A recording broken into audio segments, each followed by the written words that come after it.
mieux vaut prévenir que guérir. Jean-Marc, vous allez nous aider à remplir notre trousse à pharmacie idéale pour l'hiver parce que oui, ça y est, on l'a tous constaté, hein, les rhumes, la gastro sont de retour.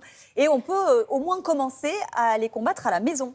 Absolument. C'est très bien d'avoir certains petits médicaments qu'on peut utiliser au départ dès qu'on a des petits symptômes. Par exemple, si on a une rhinopharyngite, ce qui peut être intéressant, c'est d'avoir un peu de paracétamol. Paracétamol à utiliser pour tous les âges. Bien sûr, il y a le paracétamol pour les adultes, mais il faut aussi penser, par exemple, que chez les enfants, eh bien, il y a du paracétamol qui est adapté en sirop en fonction du poids. Et ça, c'est important. L'ibuprofène N'est-ce aussi. pas, Maud ? Je le pratique pas mal, celui-là. Alors, chez vous, ça coûte double. Hein, Voilà, l'ibuprofène également peut être intéressant pour tout ça.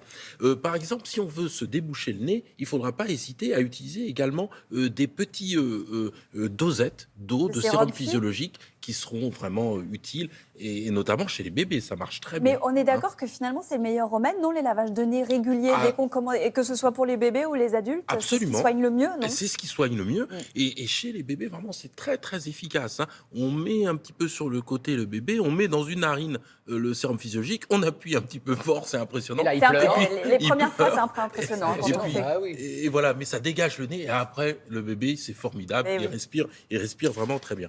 Des petites pastilles pour la gorge, évidemment. Ça fait toujours du bien. Et puis, du sirop fluidifiant. Si on a une toux grasse, il ne faut pas hésiter à utiliser ça. Ça Vraiment aussi, c'est efficace, quelque chose. ce genre de sirop, oui.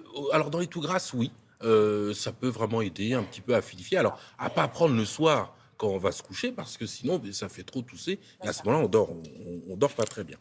La gastroentérite. Allez. Oui, bonjour à nos téléspectateurs qui petit déjeunent. Voilà.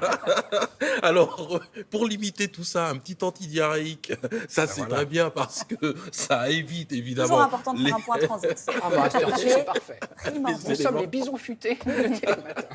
Alors, il peut y avoir également un petit pansement intestinal formidable. Ça permet d'éviter les ballonnements. Ça permet de réduire, bien sûr, l'intensité des selles. Chez les enfants, on pourra prendre des solutions de réhydratation. Et puis surtout, bien sûr, surveiller le poids. Ça, c'est très important chez les enfants. Et ne pas hésiter à aller vite consulter si, bien sûr, Juste, on attend combien de temps là, avant d'aller voir un médecin quand on a un début de gastro? C'est quoi, 48 heures si vraiment ça Voilà, s'installe? au-delà de 3 jours, on peut aller consulter. 2-3 jours, on peut aller consulter. C'est vrai que pour les adultes, les 2-3 jours, en prenant ces premiers remèdes, normalement, tout doit rentrer dans l'ordre. Et si on voit que les symptômes persistent ou s'aggravent, là, c'est une question pour aller voir un médecin. Même chose chez l'enfant, chez la femme enceinte, chez quelqu'un qui est porteur d'une pathologie chronique, là, consulter très facilement, parce que là, on peut avoir des soucis. On est d'accord, docteur, que la gastro, c'est très contagieux. Je me souviens qu'avant le Covid, des amis, une fois une copine me fait la bise et me dit « Oh, j'ai une gastro !» Et oui, on est d'accord. Hein. absolument.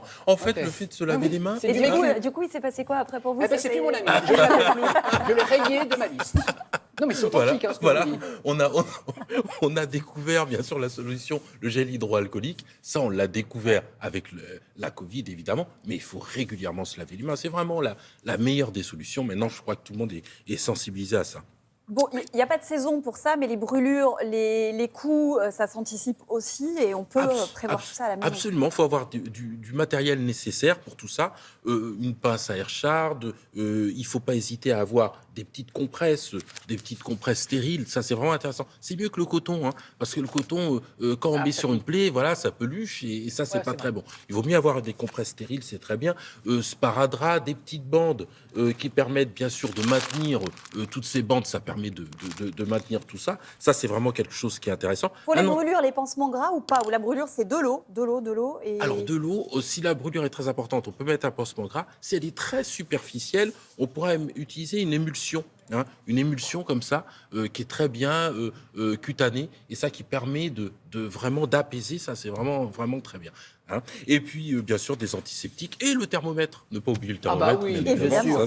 Indispensable. Merci Jean-Marc.